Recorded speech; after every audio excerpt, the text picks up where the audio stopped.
Hello and welcome to the Darts Group YouTube channel with me, Tim Adams. When Peter Wright lifted the Zipperdale Trophy back in January, who would have had any idea what 2020 would bring us? You know, crowds cast away, tournaments postponed, and new winners in the Premier League, World Match Play and World Grand Prix. But will that be the case again in the Bet Victor World Cup of Darts? The tournament starts on Friday in Salzburg, Austria, where 32 nations will bid to win the trophy only England, the Netherlands and Scotland have ever held. So will the 2020 trend continue, and there will be a fourth winner potentially this year? So to discuss the tournament, we got James Lincoln, Darts Database Guru, Darts World Writer and part owner of Raising Sand for all you horse racing lovers out there. And with him, Sam Boswell from Bet Victor, title sponsors of the World Cup of Darts. To finish us off later on, towards the end of the pod, we've got a little Q&A with Goin Price as well. So got that for you as well. But boys, welcome. How are things? Looking forward to the tournament. Thanks, Tim. Yeah, all good here. Really been enjoying watching the darts of late. The European Championship at the weekend was really good. And yeah, there's certainly a few players going into the World Cup in good form, none more so than Devon Peterson. Hi, Tim. Yeah, looking forward to getting stuck in. Obviously, we're really proud to be sponsoring the event again. It's one I always look forward to. Slightly disappointed not to get my away day and a good weekend of darts in live, but we'll be watching from home and we've got plenty of markets to discuss and some really interesting matchups. Well, before kind of going into the tournament, you know, Blackpool to Salzburg is a bit of a difference, isn't it, Sam? So, like going out to Austria, that would have been quite a nice little trip there. Yeah, and we're really pleased to be supporting darts as a sport. I think, like every sport at the moment, there's challenges that things need to overcome. I've got to say, I was really impressed during the first lockdown with the at-home concepts. I know they've stuck around a bit. I think it's great to have it back on the main stage, though. Obviously, the Sky coverage is fantastic, and I'm really looking forward to getting stuck in. I think it's another sporting morsel for people to enjoy at a difficult time. It's quite a weird kind of tournament, I guess, because, you know, there aren't any crowds, of course, with Austria kind of being in lockdown. And then, you know, this is a tournament always predominantly in early June and it's now kind of early November. Is that change going to affect the players, do you think? Oh, I think this tournament, to me, I don't like to use the word novelty, but obviously we don't get this style of event very often. So I think it's already naturally quite an interesting event. I think the change in the calendar, just everything's been up in the air for everyone, hasn't it? And obviously there are a few disappointments. I'd like to have seen Scotland's reigning championship pair both here. They're not. Obviously that has an impact on the market as well. You wouldn't have probably found anyone suggesting Scotland would be the 40-1 we've got them priced at if they had their original team entered. But that has to be factored into the betting. It's a shame they're not there, but I'm sure the pair that are going to be representing will give a good account of trying to defend the trophy as best they can. But from a ruthless betting perspective, it's obviously hampered their chances massively. And James, for you, like, you know, there are obvious kind of favourites. You know, only 3 nations have ever won the tournament. Do you think that could be 4 kind of coming up this year? I do, actually. I do. I think it's. I think the market is pretty open. I think darts generally at the moment is pretty open. We saw James Wade say at the weekend that he feels it's easier to win, and the standard of the top players has fallen a little bit. And the results would tend to back that up. So we've had obviously Glenn Durrant won a Premier League, Dimitri Van den Bergh won the match play, and we've had 4 different winners on the Euro Tour. So Price, Peterson, De Souza, and recently Joe Cullen. So darts just feels very open at the moment, and I think this tournament, as Sam alluded to, is very kind of unique. And I think from a betting perspective, you need to factor things in that you wouldn't normally, things like the chemistry between the players. So, you know, for example, recently Max Hopp and Martin Schindler have had a great chemistry between them. That pair's been split up now. The format as well. So once you're through the first round, the singles element of it becomes a lot more significant. And also the rhythm of the game. So some players, you know, simply don't like waiting 3 turns before throwing their darts. It just doesn't suit them. So I guess there's lots of different things to weigh up. It feels very open, and yeah, I think there could be a new name on the tournament. Because the thing is, I'm thinking, especially the first round, it's such a short format, and you have that doubles format. Even in the first inaugural kind of World Cup in 2010, where you had the Spanish duo beating, Taylor and Wade, who are 1 and 2 in the world. I guess you can easily get an upset in that first round. Especially, I'm looking at the fixtures like England, the Philippines. Lawrence Alagan and Noel Malik Dem, who took right to the edge at the World Champs. And if it wasn't for that 1-6-2 from Wright, who set up the shot to win it, he would probably have knocked the world champ out. So, in the first round, you can really get some upsets. Yeah, absolutely. And like you say, really short format, and you go 2 legs down, it's suddenly quite a long way back. And like I said, if you're not playing well as a player and you've got to wait 3 turns to throw at the board, your rhythm can go very quickly. A chemistry point of view, that really interests me. And I describe myself as a darts casual, I think it's fair to say, compared to the vast knowledge of yourselves. But the chemistry, it is changeable. You look back on, when Van Gerwen was winning as part of this Dutch side, he quite often would have had Barney there with him. He's going to effectively be captain, if you like, leader. And I think that can work in 2 ways. Some people will relish that opportunity to step up and lead. And obviously his big game experience is second to none. For all that perhaps his form isn't what it used to be. I do think that's a fascinating angle to talk about, and your knowledge and darts fans' knowledge will probably come into huge play betting on this tournament based on watching those early games and seeing who's working well as a pairing.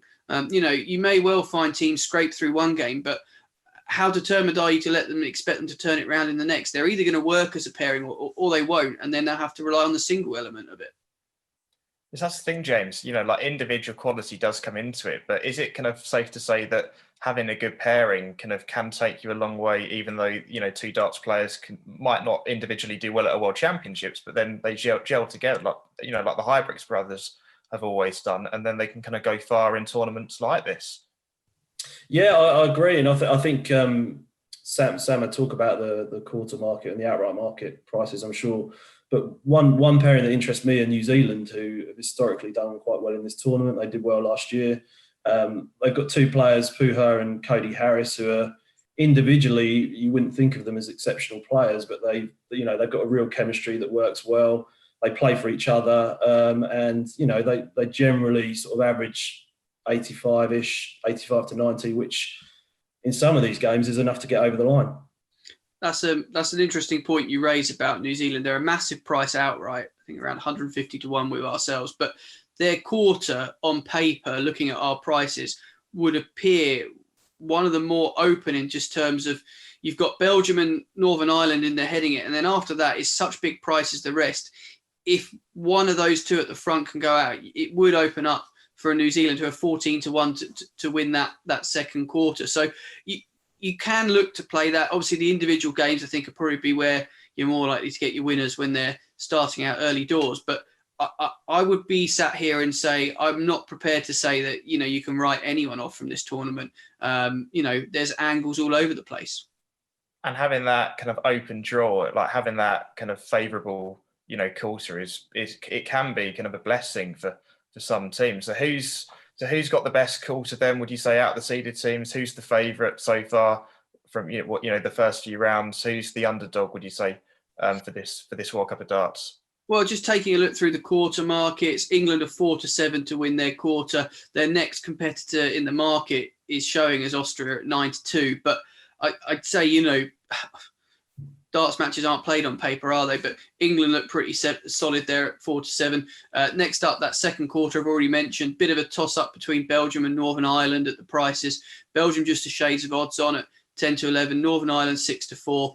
And then bigger the rest. New Zealand, as we mentioned already, in there at 14s. The third quarter, Wales 4 to 7. Obviously, we've got the Q&A coming up with Gerwin soon.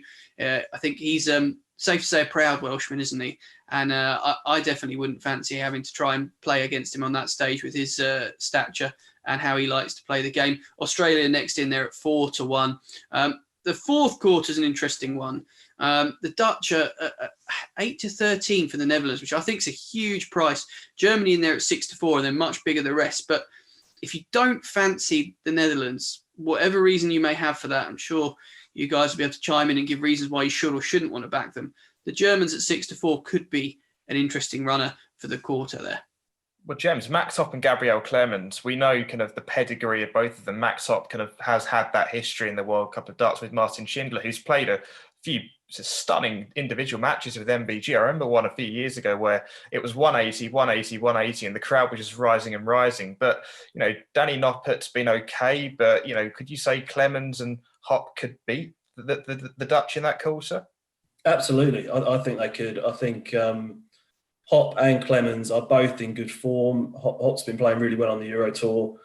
Clemens has kind of had his first taste of major events this year, had a win at the match play and had a win at the Grand Prix, and is now the German number one, actually. So absolutely, they are a rock solid pairing. It'd be interesting to see how they play together because, like you say, the Schindler-Hopp partnership worked really well. Conversely, you've got Noppert making his World Cup debut. He's a guy who I've followed quite closely, and I think he is somebody who could be a sort of top 10 player in time. But it's all new experiences for him at the moment. He lost 6-0 in the European Championship at the weekend, which is obviously not a great preparation. And obviously the main man himself, Michael van Gerwen, has been struggling since lockdown. There's no two ways about it. He's not won a major in that time.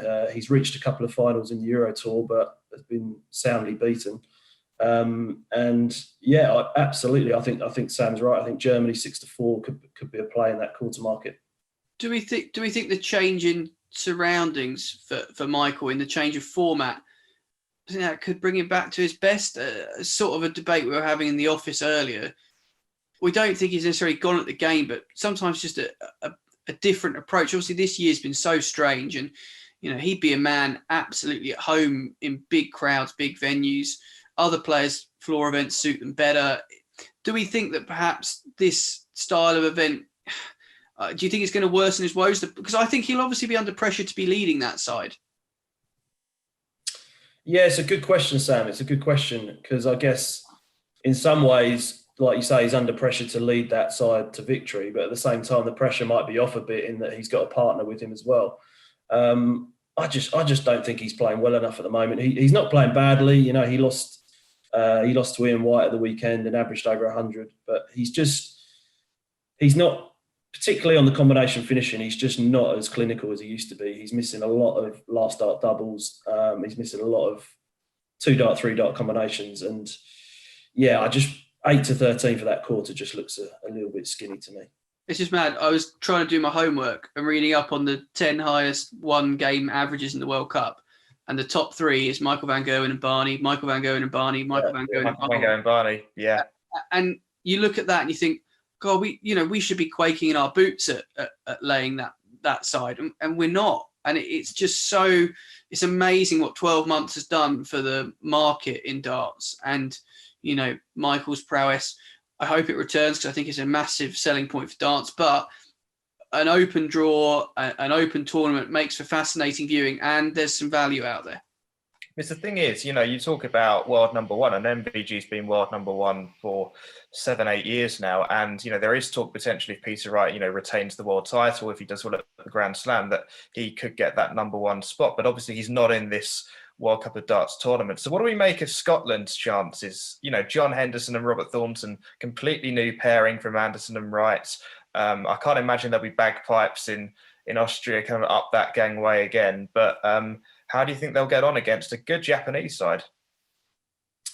I actually think this is my bet of the first round. To be honest, I think no offence, Sam, but I think the Layers have got this one wrong. Scotland seem quite a strong favourite. Were they round 1-2 to win this match against Japan? Yeah, Scotland 1-2, Japan 7-5.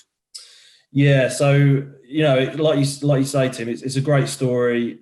John Henderson, Robert Thornton, 2 absolute stalwarts of Scottish darts. Getting the opportunity to defend the trophy that Anderson and Wright won last year. But if you look a bit deeper, they're both struggling. So Thornton has had problems with health and form over the last couple of years. He's on the verge of losing his tour card, so he's going to fall off the tour. He's played the Summer Series and the Autumn Series.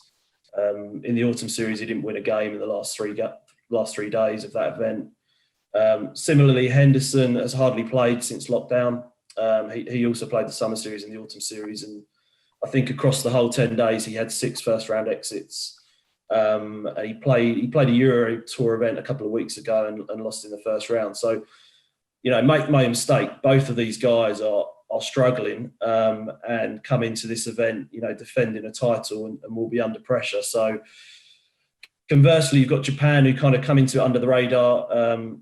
Seigo Asada, we saw what he could do at the World Championship, gave Peter Wright a real scare, averaged 95 plus and also averaged over 92, I think, in the first couple of rounds at the Ali Pali. Seems to be a trend, this, about players giving Peter Wright a scare at a World Championship, isn't it, in this tournament? Yeah. So I think he's a serious player. I was surprised he didn't get through Q School, but look, Q School's not for everyone. It's a pretty intense environment there. I seriously think Japan at 7-5, I'd have them slight favourites to beat Scotland. Yeah, I think it's great to have that opinion, and I'd be staggered if we have got them all right, put it that way, because these matchups, like I say, we're bound to get an upset or two. I mean, it's funny, isn't it? Japan in the outright market sit there at 100-1, Scotland at 40-1. If Scotland hadn't won it last year, I don't think we'd be talking about Scotland, to be frank, really, based on what you've told me regarding the players that are there. They might as well not be the Scotland that won it last year, because they're not. So it's interesting and curious, and I think I might follow you in on your bet there and have a little bit on Japan as maybe an ACCA for the first round, and they'll be my value leg to hopefully pump up a bit of a price. Well, that's the thing. The prices will, they will change so dramatically. It's not like having a World Cup in football where, one player out is going to change the markets that considerably, because, you've got 2 players here, 2 completely new players, Anderson and Wright. No disrespect to Henderson and Thornton, but they're not on the level of Anderson and Wright. And I guess you could say the same for kind of Smith and Cross, kind of going back to the Taylor and Lewis era of when they won the World Cup 4 times. And how do we think England are going to get on against a good Philippine side as well? 1-5 with ourselves to get off to a winning start, which I think England will expect. But like I say, that will be pressure. Let's make no mistake on it. Darts players are used to handling individual pressure, but they're going to have to gel. They're going to have to gel quickly, as the format we've mentioned before as well. 1-5, I'd like to think I could put them in my first round ACCA, but I'll bow to your wisdom and be interested to hear thoughts. Yeah, I think the one thing in their favour is that they've got a fairly good draw. So I think Rob Cross and Michael Smith have both had struggles in recent times. Rob Cross in particular, I think he's had no runs in any majors at all. And he's had bits and pieces on the Euro Tour, but hasn't really done much. Michael Smith had a difficult Premier League experience, and again hasn't really. I think he had a semi-final at the match play, which was the first major behind closed doors. But since then, again, not a lot to talk of. So that said, I think they'll probably get through the Philippines game. I think it's a tricky kind of banana skin game, but I think they'll get through it. And then they've got Lithuania or Gibraltar, who again they should be good enough to get past. I think it might get trickier after that, because then they're likely to have Portugal and Austria. And obviously Portugal in particular interests me because they've got the man at the moment, Jose de Souza, who hit a 9 darter at the European hit a 9-dart leg at the European Championship, won a Euro Tour 3. And, to be brutally frank, if I would have de Souza favourite to beat any player in the top half of the draw in a best of 7 match at the moment. That's quite bold, but I would. I'll claim that. Yeah. We like bold claims. That's good. Staking your claim. I don't sit on that fence. England 3-1 in the outright winner market, which feels a bit skinny, judged on how you just described their chances to me, James. Yeah, I think so. I couldn't touch them at threes. Like I said, they've got, on paper, you'd say they've got a friendly first couple of rounds, but then it gets tougher. And I just think generally the bottom half of the draw is a lot stronger with Wales and the Netherlands and Germany. Is it the case you think England could potentially struggle mentally later on as well? Because Smith and Cross, they haven't had the best years. Obviously, both of them have got to World Championship finals. Cross obviously won his, but, Cross was relegated from the Premier League, and Smith, again, it's that case of doubles. It's scoring is usually brilliant with him, but the doubles, when it comes to the combination finishes, they just haven't been consistent enough. And do you think when the pressure gets on, they could buckle later on in the tournament? Yeah, I think you could be right, Tim. I mean, Michael Smith, to watch is just an absolute pleasure. And the guy just hits 180s for fun. He's such a lovely rhythm player to watch. But you're right, when the kind of really crucial doubles are there, you're kind of not sure whether he's going to hit it or not. The major finals he's got to, he's generally had an appalling start in all of them, and has then kind of lost the match early on. And I can remember the match play. I think he was 6 or 7-0 down to Rob Cross, and the match was gone. Later stages in the tournament, we've seen this in the World Cup. It can be, obviously the crowd won't be there, but it can get very tense, particularly in the pairs.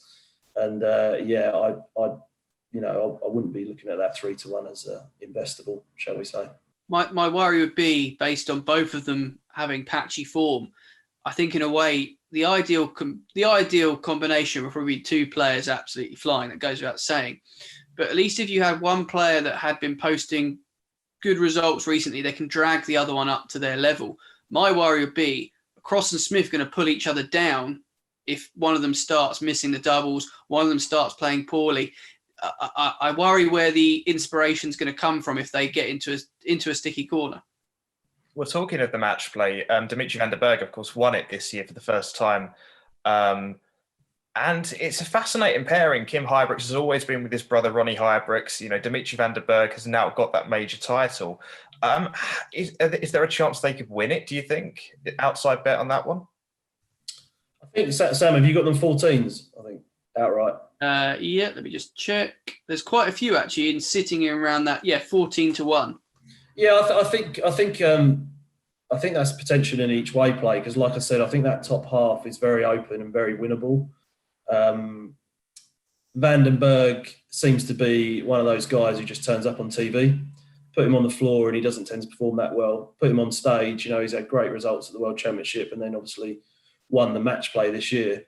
Huybrechts, he's kind of been ticking along steady. He's done okay on the Euro Tour, did okay in the autumn series without really ripping up trees. So I think form-wise, they're certainly in that quarter. I kind of expect them to get through that quarter, although I think New Zealand are value at 14-1. But if Belgium get through that quarter and face off against England in semi-finals, I think that's potentially a toss-up. I think 14-1 in the outright market's potentially in each way play. Are you not worried about Northern Ireland sitting in there? I'm not, to be honest, Sam. I know they've done reasonably well at this tournament before, but Gurney, he's still 7 in the order of merit, but he's been struggling. Again, a bit like Michael Smith, didn't have a great Premier League experience, and has been eliminated in all of the majors quite early on.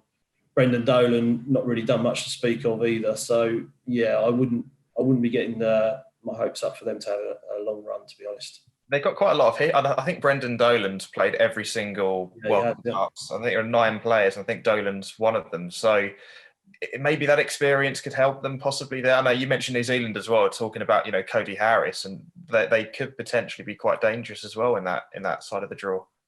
Yeah, I think that's fair. I think it's really open. I think, like I say, I think 14-1 New Zealand is definitely potentially good value. Northern Ireland I'd generally be against, just because, you're right, they have got a good history, and Dolan, is somebody who's produced some quite epic moments in this tournament in the past. But I just think both of them are a bit off colour, and as Sam alluded to earlier, if both players are out of form, it can be quite difficult to kind of raise each other up. So yeah, that second quarter, just a reminder, we've got Belgium, shades of odds on at 10-11, Northern Ireland, who are being put off every second by James here, 6-4, and then New Zealand at 14. So there's an option there if you want to play that, depending if you agree and want to take Northern Ireland on. You've got a couple of different options at different prices and how you want to play it. If Northern Ireland do well, we apologise, by the way, so on that one. So one match I want to talk about is the Republic of Ireland, actually. Pretty the tie of the round, you could say, against Australia. 2 World Cup finalists, and if anybody ever watched the Nicholson kind of affair with Taylor and Lewis, back in the day, we know what happened there with Whitlock as well. William O'Connor, Steve Lennon got to the final last year. Whitlock is with Damon Heta this year, who won the Brisbane Darts Masters, so no mean feat in that, beating some top players. How do we think that will go? Who do you think will potentially progress? And then can they progress even further? Yeah, good question. I think I fancy Australia. I presume they're favourites, Sam. 13-20 Australia, the Republic 23-20 as it stands at the moment for that matchup. Yeah, I think that's probably about right. I think Australia, Whitlock has had a bit of a renaissance recently. He's obviously heavily beaten Van Gerwen in 2 majors at the match play and the Grand Prix, and probably should have had a very winnable semi-final at the Grand Prix as well on paper against Van. I can't say his name. Dirk van. Oh yeah, Duven. Dirk van Duvenboyd. Yeah. The aubergine farm. Yeah. Yeah. So Whitlock's, in good form. Damon Heta is somebody he's a new tour card holder. Like you say, had that big win last year. Won an event at the Autumn Series as well, which was obviously, quite significant. So I think they come into it in much better form. Steve Lennon hasn't really produced much of late. Willie O'Connor reached the quarters of the European Championship at the weekend, but by his own admission, wasn't playing that well, and was only in that tournament because Glenn Durrant dropped out with COVID. So I think the prices on that are about right. In terms of Australia's kind of potential within the tournament moving forward, I think that the tricky thing is they're going to have Wales, aren't they? If they get through Ireland and they get through the round after, then it's Wales, and that could be tricky. 16-1 looks a bit skinny. Then I'm guessing you're going to say with the outright market for the win.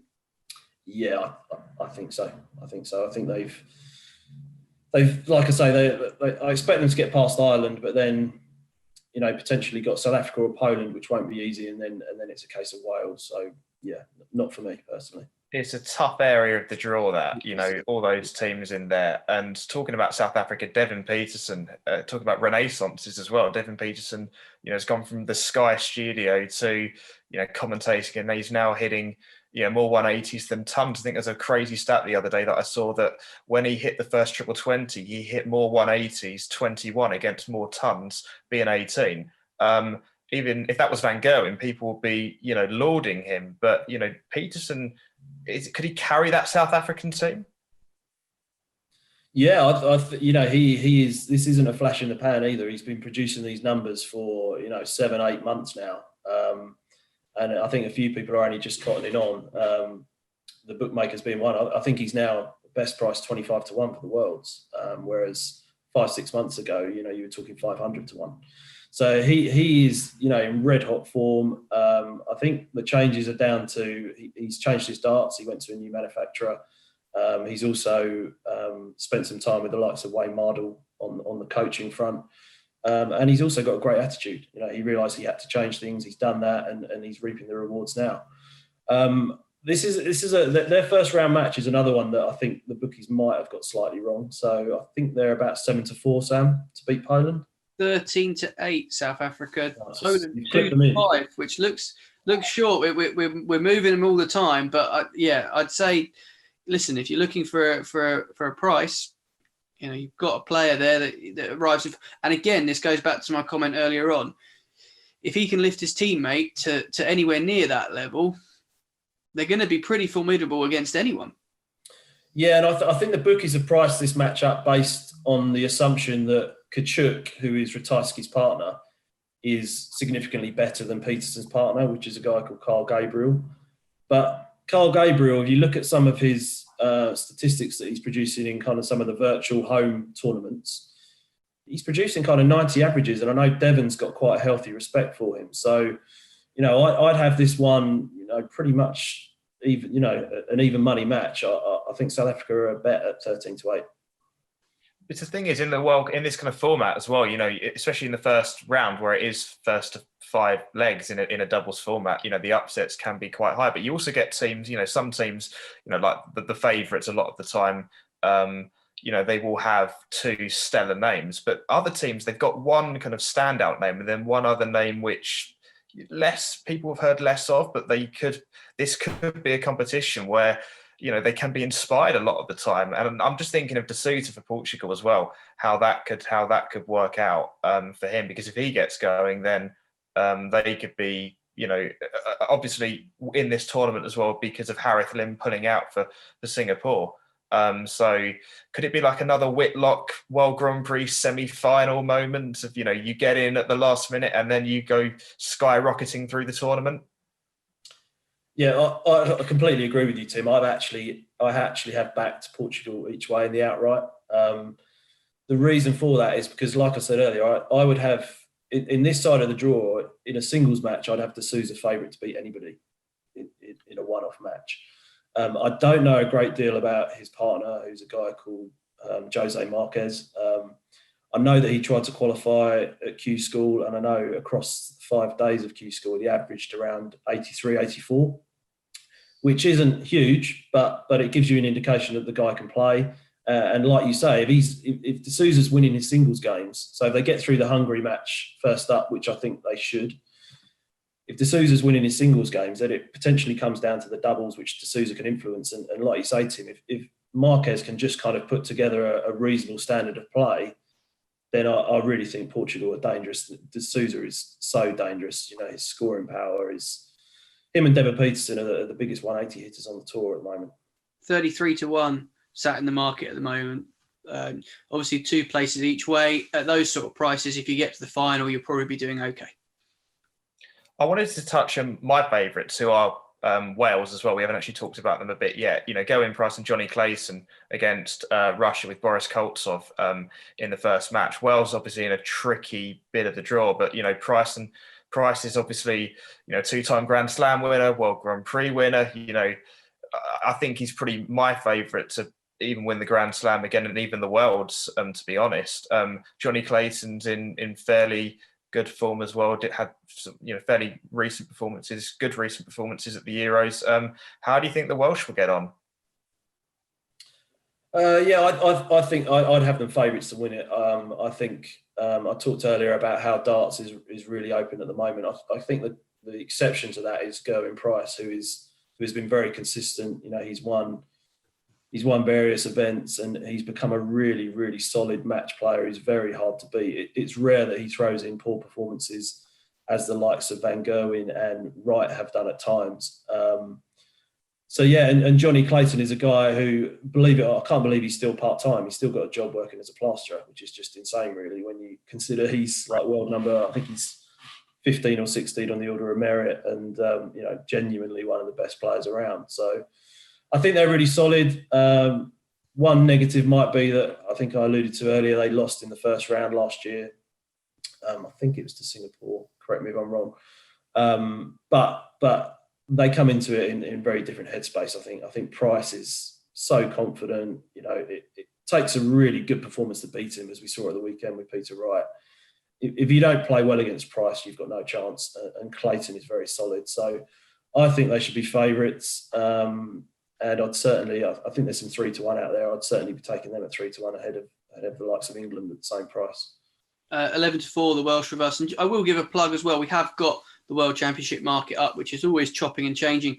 Currently, Michael Van Gerwen heads it, but Gerwyn Price is 11-2 shot with ourselves. So be interesting to see as we creep towards the Worlds if he ends up going off favourite, which with his consistency, I actually think he may well get to that point. Could be a shortener there. Well, we've got the Players' Champs, I know, before that as well, and the Grand Slam, of course. Just a few few more thoughts on the World Cup of Darts. The averages as well. Do you think we'll see averages like 117.88 is the world record average, is what the Netherlands of Barney and MVG set against Northern Ireland all that way back in 2014? Or does crowds have an effect? No crowds in this sense. That do they have an effect and potentially player performance? Likewise, even a 9-darter, a possibility for the first ever World Cup 9-darter as well. I think you're right, Tim. I think the lack of crowds will have an impact. I think generally, if you look at some of the matches that have taken place behind closed doors, a good example is the Premier League finals night. Both those semi-finals and the final were actually quite flat, and the players looked flat and were struggling to find form. If you look at some of the footage of some of those averages you've talked about, like the Netherlands producing the 117 average or whatever it was. The Huybrechts brothers in the singles games have produced, I think Kim produced 121 in a game and Ronnie 117, 116. you watch those games on YouTube, the crowd are just going crazy, and it's just a kind of great atmosphere. Everyone's thriving off it, and I think because there won't be a crowd, I think it'll be difficult for the players to get into that kind of space to produce that level of performance, to be honest. I have a theory that it's very much adrenaline led to get players into for all it seems bizarre, doesn't it, to suggest that some 5,000 screaming, shouting fans would help you. I think it almost pushes athletes of any kind, be it darts players, footballers, into a zone of concentration, which some players will naturally find easier. And you can see that in the floor events versus crowd-based events. And that definitely is true. But I'd say the big name players will all universally miss fans, whether they get a good reception or a bad reception, because it's what they're used to. It's the normal. And then to have that taken away suddenly makes it a lot harder to play your usual game. So I have asked the lads, hopefully we'll go up on site, I have asked them to price up the 9 data, because I do think for some players it would be an advantage. It's always a fun market to get involved in, and be very interested to see if we get one in the World Cup this year. Because that's the thing. I remember when we had the first ever, the 9 darter at the Grand Prix, and that was seen as the holy grail of 9 darters. But I think that's kind of converted to the World Cup now. We've come close. I remember the Netherlands coming quite close recently. Likewise, Australia as well. But that would be insane if it happened. But ironically, then there would be no crowd. It would just be mild applause. I mean, we saw recently, we sponsored the Weber Cup, which is a bowling event and a 10-pin bowling, and we had the perfect game, and it hadn't been a perfect game for ages, and the reaction was just sort of some fist bumps between the players. That's as much as you could do, and it feels very strange. But like I say, it certainly won't lessen the achievement of doing the impossible on the World Cup stage. So, lads, what are your final thoughts on the tournament then? Austria hosting it, of course. We haven't even touched on Austria, Nenad Sulic and, Roby John Rodriguez, about the lack of home support even with that. But how do you think the semi-finals will be? Who do you think the teams will be in the semi-finals? Could it be a case where we see 4 teams in the semi-finals who have never won the tournament before? Yeah, quite possibly. I think that as general thoughts, the top half of the draw is a lot more open. The bottom half looks a lot tougher. I think Wales are rock solid. I expect them to get through their quarter. Netherlands could potentially have a tough game against Germany, and I wouldn't be surprised to see Germany beat them in the semi-final. Top half, I think Portugal are a real live outsider, depending on how well D'Souza gets supported by his partner. And in the bottom half, I think Belgium are rightful favourites to come through that. The bottom quarter of the top half.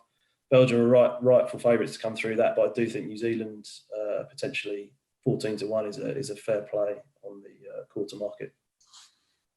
I'm just gonna sit here and tell you I've been talked into backing Portugal at 33s right now as we've been on air. But no, I must say of the 3 at the front of the market, if I had a gun to my head and pick one of the shorties, I'd be following the Welsh side. I don't know. I don't think England at 3-1 is a fair price with the form.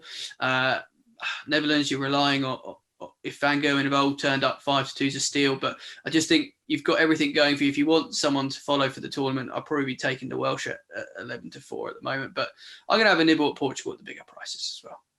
Well, talking of the Welsh, we've got a little Q&A with Gerwin Price coming up soon. But lads, thank you so much for one of our first videos on the Darts Group YouTube channel, our little World Cup preview for you. And I'm sure we'll have plenty more of these in the future. Sam, thanks for joining us. And hopefully we'll see you soon as well. James, I'm sure we will 100%.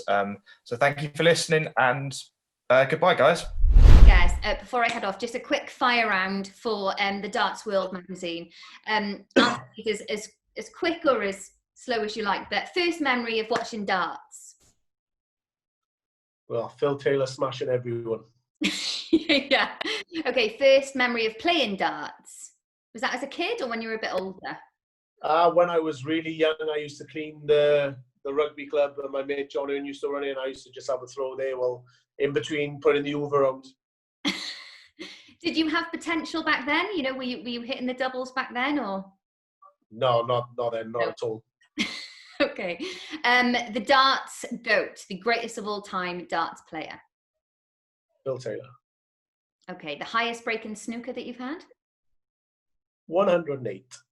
Okay. Your sporting hero? I don't really have one. No? Okay, you're probably a Well, lot. if anyone, Jonah Lumo in rugby. I used to look up to him all Yeah. the way through, and yeah, probably him. Okay. Your favourite holiday? Florida. Proudest moment in darts? Back-to-back Grand Slams. Nice. Hope to add another one to that. Best TV program you've watched? Oh, I don't know. I don't really watch much TV. What, not even on the road? No, well, I always got cooking programs on, but that's about it. Okay, the favourite dish that you make? Sunday roast. Okay, nice. Best film that you've watched? Best film. I watched the new film Tenet. That was a good film. Okay, nice. And your first job, apart from the cleaner at the local rugby club? I worked when I was 16, 17 in a food factory in Rogerstone called Brooks's. Lovely. Okay, so look, I'm not going to take up any more of your time, Gaz, but what I will ask now, obviously the year ends with the Worlds, of course. Is 2021 the year of the Iceman? I hope it's 2021, 2022, 2023, every year. Fantastic. And any more plans to change the walk-on music back to the phonics? Because I kind of like that, even though that night wasn't really meant to be for you. I know every time I change anything, a shirt, my darts, or a new set of darts. I even changed my bag. I had a new bag the other day and I lost, so I've gone back to my old bag. I'm a bit superstitious, so I like to keep to what I know best. I don't change anything very often. Yeah, keep that Gezi winning formula. And as well, I know that you have like these little premonitions. You say you're superstitious. I mean, have you had a premonition about this year's Worlds? To be honest, I haven't looked that far yet. I'm just got one eye on the Grand Slam, obviously wanting to defend us. So I'm going to look at that hurdle first. And once I get over that one, hopefully, then just get my other eye on the World Championships. Perfect. Well, I definitely can envisage you holding up that trophy one day at least. Let's hope it's in the near future. Hopefully. All right then, guys. Well, look, good luck, stay safe, and keep doing Wales proud. And we'll make a Sports Personality of the Year winner out of you before long. All right, my love? So, thanks.